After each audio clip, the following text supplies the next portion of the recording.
when I was in that time, the thing that could bring like white hot fury to me was the idea that there is like every cloud has a silver lining. Yeah, that's a trigger point for me. Like I would try and tell someone how absolutely horrific things were, and they'd be like, "You're gonna get through this and be stronger on the other side." And I was like, I could rip your jugular vein out right now. Hi, I'm Katherine May, author of Wintering and Enchantment. Let's start, for people who maybe aren't familiar with your work, can you start by explaining what Wintering and Enchantment are about? Sure. So Wintering is a book about the dark seasons in life. So it thinks about our metaphorical winters when we feel frozen out of life, out in the cold, all those words that we commonly use to describe periods of illness or disaster or just general trouble. And it's also like a song to winter, which is my favourite season. And then Enchantment kind of follows it up in lots of ways and thinks about how we emerge from those winters and how we can re-establish contact with the world and just begin to feel that sense of exchange between us and everything around us again when we've felt very numb and very dislocated. These books resonated so deeply with me. And one of the big reasons, I think, is you are directly addressing a really big problem in our society, I think, which is that we believe that we can avoid dark and painful and difficult times. And that when they happen, since we think they can be avoided, we think that it's somehow our fault that we've brought them on and that they shouldn't be there and that we should keep them hidden away rather than sharing them with others. Yeah, there's a really profound belief that we fail if we winter. Whereas actually, if you think about it for just a few moments, it's entirely obvious that it's normal. You know, we can't live a whole life without having someone dear to us die. We can't live a whole life without getting sick. We rarely get to live a whole life without losing a job, for example. I mean, there are so many different things that can happen. And yet, quite often when we see them happen to other people, we do this little trick of the mind that says, okay, so why is that their fault? Like, what would I have done differently? Mm-hmm. And I still catch myself doing it. And that, it's protective, isn't it? Like, we just don't want to think that kind of horror is possible. But then, of course, when it visits us, we are left with no toolkit to process what's happening. And of course, guilt is inevitably the thing that comes up first of all, because we do seem to be like a very guilt-laden species in the first place.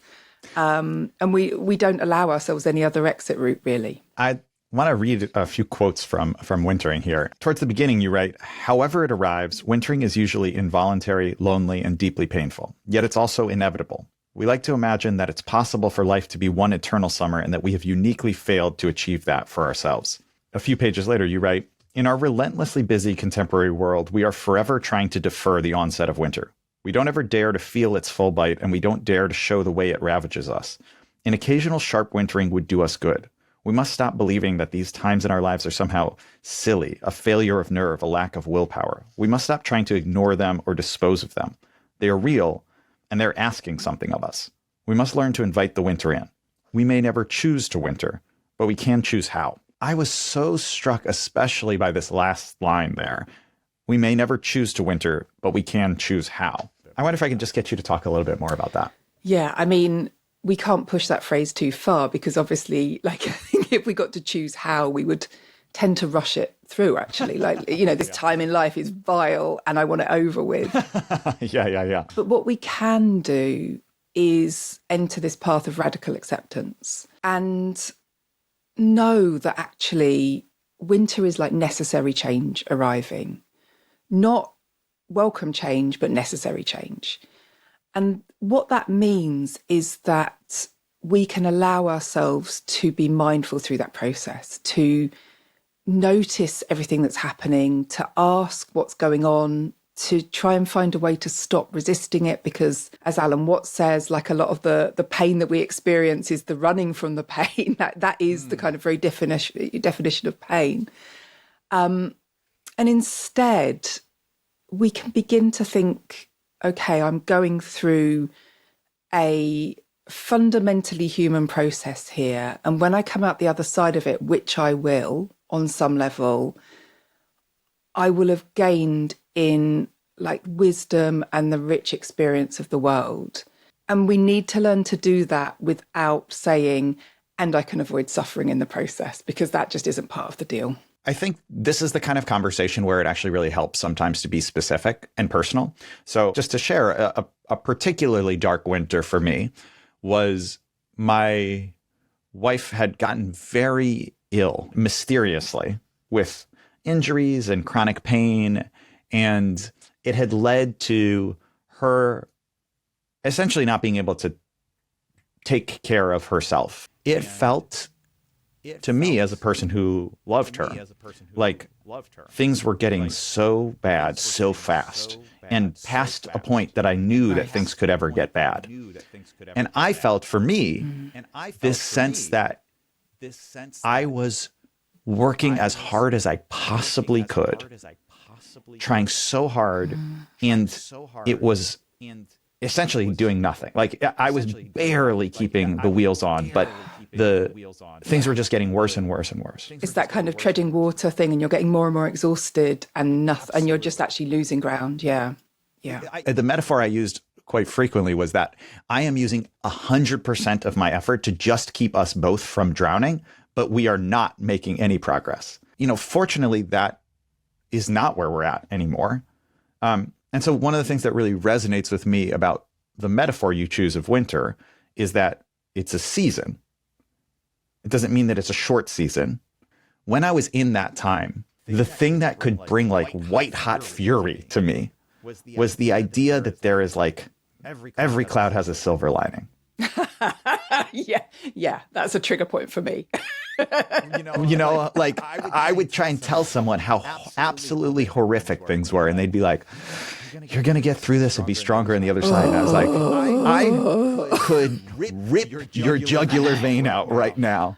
Oh, Chris, I have to tell you, having spent the last 5 years talking about wintering, we are in my family currently dealing with a very new winter. My husband got a cancer diagnosis 2 weeks ago. And that is a very live issue for us right now. The number of people who just can't go there. And like all I need right now is for people to say, God, that's awful. I'm so sorry. Like I need no more than that. Like if they want to make me a cup of coffee alongside that, I'm delighted with any help I can get. Because as you say, like illness is exhausting for everybody in the household, least of all the person who's actually sick. But I'm hearing everybody's kind of cancer fears coming up at me at the moment. And they're not relating to what we're going through. And instead, actually, what people want to say is, oh, it's fine. He'll get better. Loads of people get better. Mm-hmm. And yes, that's really true. And, prognosis is so much better than it used to be. And medical technology is extraordinary. And, we're doing everything we can. But actually, we need to develop safe spaces in this world to say, oh, that's scary, isn't it? Or wow, that uncertainty must be hard to deal with, rather than kind of jumping to hang on in there. You'll be able to tough it out. This is going to be fine. It's just not true. It's not true. And we are intelligent people, and we need to have better conversations with each other than this. Yeah. We deserve it. Yeah, I think it really does reveal the lie in some of the cliches that we want to believe, right? Like, what doesn't kill you makes you stronger. And I'm like, many things that don't kill you actually leave you much weaker. Yeah. Yeah. And also, I mean, having had these conversations for many years, people say, and of course, you'll come out better. And actually, the truth is, no, you won't necessarily. Like sometimes when we're wintering, we're processing a decline or a loss, and life won't be better afterwards necessarily. And the horrible truth behind all of that is that we will all, at some point in our lives, face a decline. However, that doesn't make our lives worthless, and it doesn't mean we can't come to terms with it. And it doesn't mean that we can't live a beautiful and full and rich human existence within that difficulty. But the thing that I think is so important about the message that you're delivering is not you're going to be better or it's all going to be okay. It is you are not alone. Yeah. You're not the only absolutely. person who's ever experienced this. I understand. That is actually the important message. And that is the message that you're delivering. So that's why I really feel like it is the perfect messenger. And it is possible to experience your pain and come out the other side of it. That's not an impossible feat. I mean, at the moment, the world seems so dark. So much is happening that is so utterly terrifying. And I just think we need this ability right now to say, oh God, that is hitting me right in the chest. This is agony. This is awful. I am in pain. Okay. Yeah. That's how we look each other in the eye then, isn't it? That is the stuff that we've got in common. You have this beautiful quote towards the end of Wintering where you're talking about Alan Watts saying in The Wisdom of Insecurity, he says, to hold your breath is to lose your breath. And then you explain that the case that he's making is that life is by its very nature uncontrollable, that we should stop trying to finalize our comfort and security and instead find a radical acceptance of the endless, unpredictable change that is the very essence of this life. Our suffering, he says, comes from the fight we put up against this fundamental truth. Yeah. We create the suffering, or maybe not entirely, but we certainly make it way, way worse because we do everything we can to get around the suffering. You know, it's almost like you get a thorn in your hand and your body swells around it. That's what we do around our pain. Instead of actually allowing ourselves to perceive the thorn, we will do anything to avoid feeling it. You know, in some cases turn to drugs or alcohol. We will keep so busy we can't think straight. We will seek out solutions that we know won't work. Like we will just run and run and run and run and run. And the problem is at some point we are stopped. We run out of energy. We run out of options. Like the world just says enough. Come on. That's it now. And it's like taking a drunk person home, you know. There's this interesting phenomenon, which is that some form of art can sometimes really speak to you in a way that other things can't. I mean, the classic is to listen to a breakup song, but for some people it's going to the movies or watching a comedy special or looking at art or making art. Again, just speaking for myself, one of the really interesting sensations of being in these moments of intense emotion is I have felt like my outer layer of skin is completely removed and I just feel everything. And it's overwhelming and impossible to live like that forever. But there's this moment where just everything is so intense.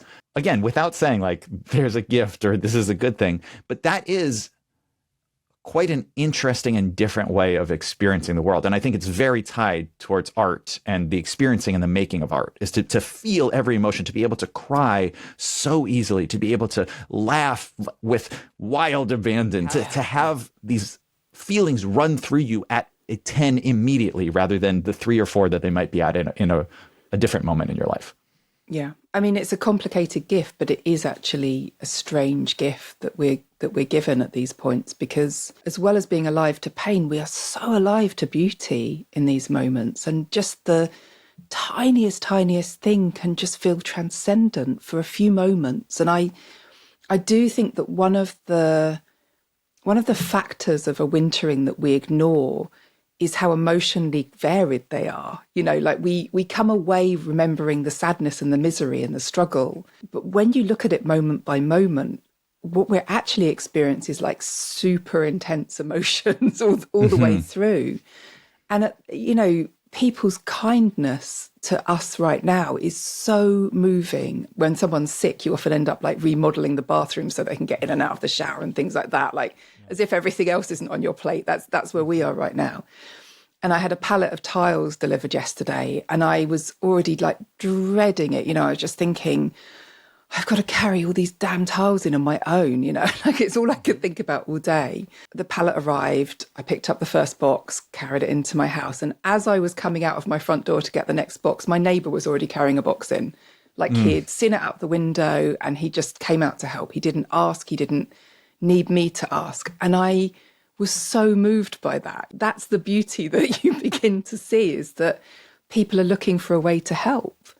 And it was a little bit of magic, honestly. Like I really kind of thought, I never want to forget how beautiful it was just for someone to just know that you'd be struggling with that and to just pop out of their house and carry stuff in for you. It's so much better when you experience that kindness from others, the companionship of others.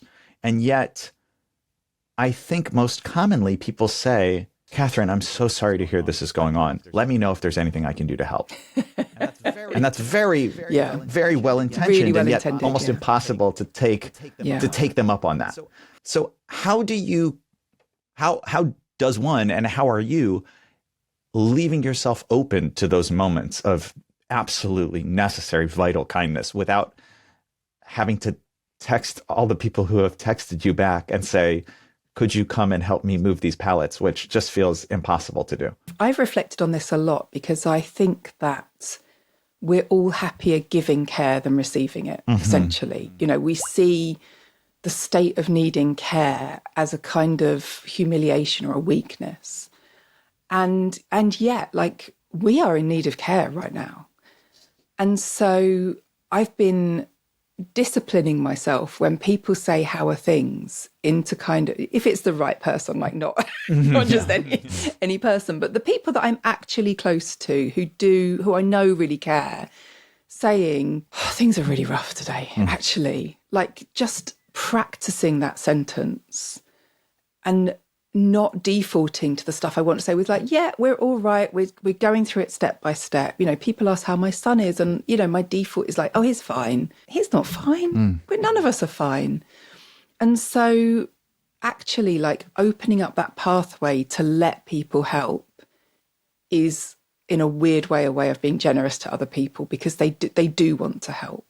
And so, yeah, I've started to say practical things like, you know, could you maybe come around and just play cards with someone this afternoon? Like, or, you know, if you're free, everyone would love some company, honestly. Or if people come round, I always now say, can you just give me a hand with the washing up before you go? Because I've just done so much of it lately.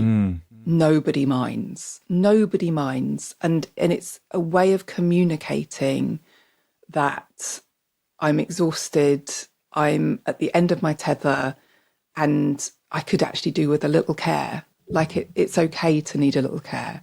And I know that I have given care to all of those people in the past, and very gladly. And it's letting them in. It's giving them a little crack that they can just, you know, just glimpse what you're going through and do something. I often feel like people are very well set up to understand and care and help you if it is a clear, acute problem.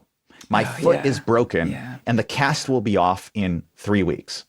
People 100% know what to do, and they're so comfortable with that. It's much harder when it's, I'm in pain and no one understands why, and it's been 4 months and it might be 4 years. At a certain point, people seem to say, well, that's just your deal. I don't want to hear about it anymore. Yeah, that's how it goes. There's a book called The Wounded Storyteller. I don't know if you've ever come across it, but that book makes the point that the illness is a narrative experience, essentially. There are loads of different narratives that can come from it, but one of the key narratives is chaos. Like, we are rarely given in our illnesses a very simple beginning, middle, and an end story. You know, the hero's journey doesn't often really apply to illness. It's often random, chaotic. It goes here and there. We think we're getting better and then we're not. You know, acknowledging those more chaotic narratives is so tough. I mean, my husband's been sick for like nearly 6 months now. And it's really interesting seeing people's reaction to the diagnosis, because it's not changing anything materially about how he feels and what he's able to do. This sounds so bitter and I don't mean it to, but like, now people are offering help that we've needed all along, honestly. But it's just so much easier for us as humans to process a name. And for some illnesses, people don't get a name for it forever. or for years, or they get a really unsatisfying name for it that doesn't feel like it even nearly covers it. And there's no treatment plan and there's no cure. You know, we find it very, very hard to conceptualize the vast majority of illnesses. For people who aren't familiar with the hero's journey or the narrative arc, can you just give us a little bit of a brief understanding of that? It's the idea that the kind of traditional story contains a hero who goes through a series of tests, and who essentially, like, there's always a kind of moment of doubt and refusal of the mission, but ultimately they triumph. I mean, that's the kind of the very, very compact form of it. My lectures were always often about how problematic that is, like, and how it often represents, you know, a sort of imagined male lifestyle rather than the heroine, but also how kind of boring that story gets. You know, I spend a lot of time annoying my family, going, right, just pause the film now, I'm going to tell you what's going to happen next. Because once you have a sort of a knowledge of that hero's journey, films become very, very predictable. Like the good old Hollywood movie is like, oh, yeah, they're about to get separated, you know. And everyone's like, oh, come on, why do you have to do this? It's like, for smug reasons is why I have to do it. Yes, those are some of the best reasons, I believe, in life. Listen, you've got to take what you can get in this life.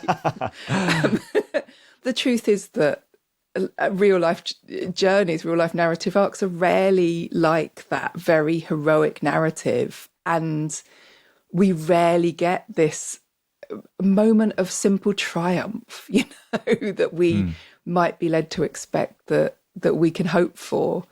And in fact, the gifts are more complicated than that. I always like John Yorke's book about storytelling called Into the Woods. If you're going to study narrative, that's my favourite, because he says that a story, and I'm about to badly misquote him, but is the process of going into the woods and bringing something back for your home.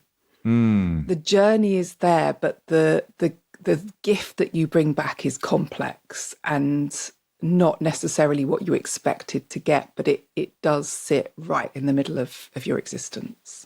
I love that. It also, when I was trying to process all of the things that had happened to us and figure things out, I talked to my friend Emma, who's a quite brilliant therapist, and she was just asking me very kindly how things were and where we were at, and things were kind of stabilizing. I think that was true. It was stabilizing. And I said, I think that we might be out of the woods. And something that she said that I've thought about so many times, even when we're not in hard times, is she said, I don't think that you ever leave the woods. You just go to nicer or less nice parts of the woods, but you're always in the woods. And also the woods are great. Like, let's not diss the woods either. Totally. I mean, this is the thing.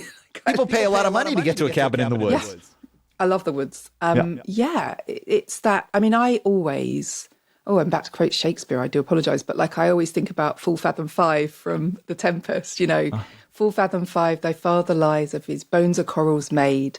They once were pearls that are his eyes, none of them that doth fade, but doth suffer a sea change into something rich and strange. And at times like this, that's the poem that goes through my mind, because it's about transformation and it's about something odd coming out of it quite often, but there's a richness to that existence, and we can't just discard the richness of that, because it really does take us to the core of being a person, I think. I love that. It's also, you've fulfilled the dream of any American speaking to anyone from the UK, is that somehow they would quote Shakespeare to us. I'm a little bit embarrassed. I'm sorry. That's what rolls through my head right now. Don't worry. I'll reference something in Texas and say yeehaw later on. So we'll both have fulfilled our duties. I would appreciate that. That would be really nice. Thanks. Absolutely necessary.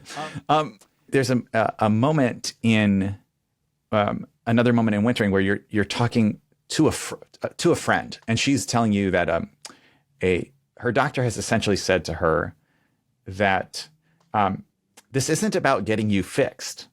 It's about living the best life you can with the parameters that you have. Yeah. And I think that's something that people don't often think about, right? It's always like this hero's journey is about like you get back to better than you ever were before. It's all resolved. And the real life version of this is sometimes not that it's fixed. It's sometimes that how can you still have a good and meaningful and purposeful life? Absolutely. That was daughter who had lived for years with bipolar. And what's really fascinating about that was that having for years tried all these different treatments and therapies and approaches, and nothing had worked, and she was left with this kind of increasing sense of desolation about what she could possibly be going forward. It was having a doctor that was brave enough to say to her, this might be as good as it gets. Like, how do you adapt to this life, this life that you've been given? That was this point at which her life suddenly got way better, because she then started to genuinely adapt. I talked to her in the book about her cold swimming, which, I mean, I love swimming in cold water, but she really, really loves swimming in cold water.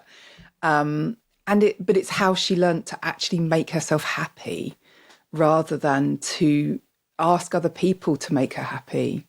And I think that fascinated me, that it was by absorbing the truth that did that for her rather than anything else. You know, we talk so much about hope. Like, I don't concern myself with hope. I concern myself with dealing with what's in front of me, honestly. I could talk to you about wintering for days and not run out of things to talk about. But I do want to also talk about Enchantment. Can you tell me a little bit about like the question that Enchantment was answering and then how you've answered that question? I think probably two questions. One is, you know, what happens next? Like, what's the ... after a wintering? Because I began at the end of the book to deal with the idea of thaw.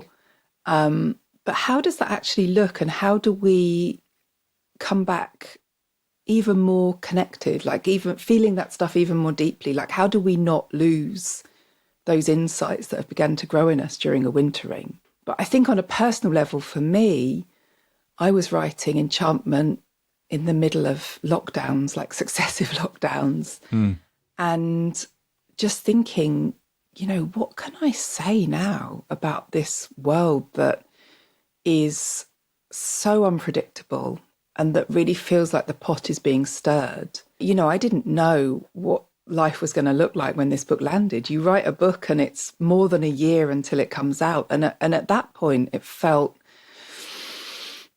could have been anything. And it actually still does. Like, it has that sense of enormous change has carried on, I think, really. And I was looking for what I could say that would carry on working whatever was happening. And that's what drew me to think about not the big stuff, but actually the small and the local and the personal, and like looking in your own backyard for wonder rather than going out and finding it on a special expedition or whatever it is we think we need to do these days. You know, I think that I actually really struggled after my own winter to think like, how do I reconcile the comedy with the lessons of the wintering? I think that I really came to find that, like, for me, I can hold all of that. I can hold the things that I learned and experience this delight, this enchantment, right? With looking at the world and seeing the absurdity and not denying the hard parts, but realizing that, like, for me, laughter and humor is the way that you release the tension and continue doing that necessary work that has the A that leads to B that leads to C that has to get done so that you can just survive. For me, that's my answer. Yeah, that makes loads of sense to me. I mean, we have this weird idea that serious things are not funny.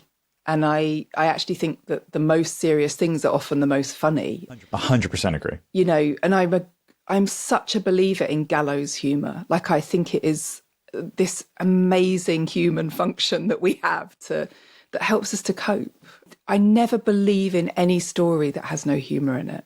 You know, like, people don't, people don't deal with things deadpan. They deal with things by making terrible jokes. Like, that's definitely the way I cope with everything. But there's been a lot of lung cancer jokes in my house lately. They would not be appropriate for anyone outside our living room, but they're really important to us. We need it because it's how you like acclimatize yourself to the language.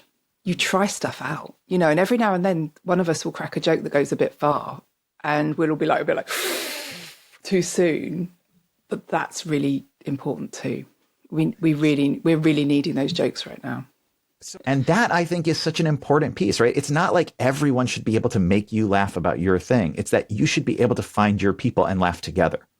Definitely. And actually making jokes allows you to voice the otherwise unvoiceable, to voice the really grim parts of your experience, because it's so hard to get those words out, you know, and a off-color joke will deliver it. And laughter is a release of tension and emotion as well, of course, which it's a release of strong feeling. Other than humor, what are some other forms of enchantment that people can find when they're trying to come out of these times? Yeah, I mean, I structured the book after a long writing journey. I ended up structuring the book around the elements, the classical elements, earth, water, fire, and air.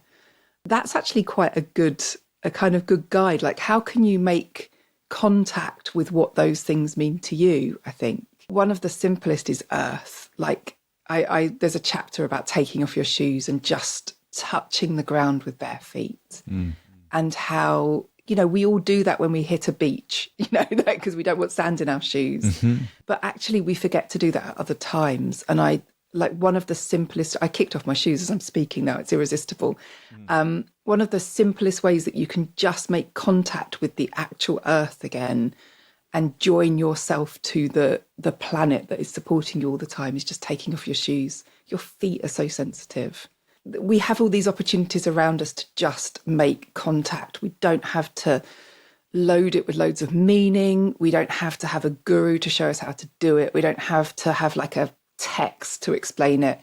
You can just rely on the feedback of your own senses. And for me, that's such an important insight. And I get so far away from that so often before I just think, walk barefoot around the garden again for 5 minutes. You will feel better.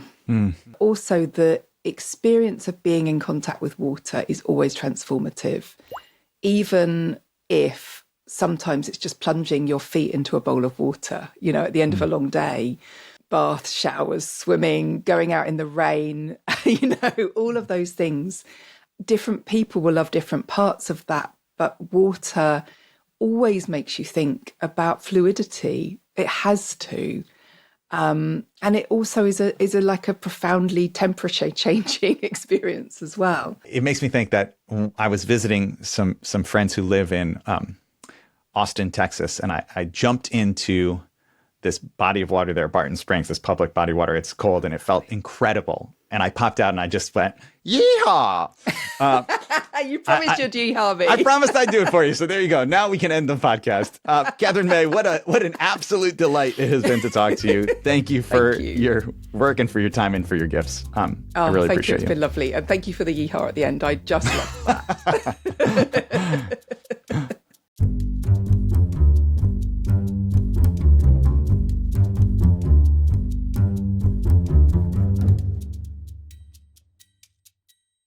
Hi, everyone. I hope you enjoyed this episode of How to Be a Better Human. Before you go, please click the like and subscribe button to get alerts on inspiring TED Talks and interviews. You can also head over to TED's own podcast channel, the TED Audio Collective, where we publish even more video podcasts. Thank you so much and hope to see you soon.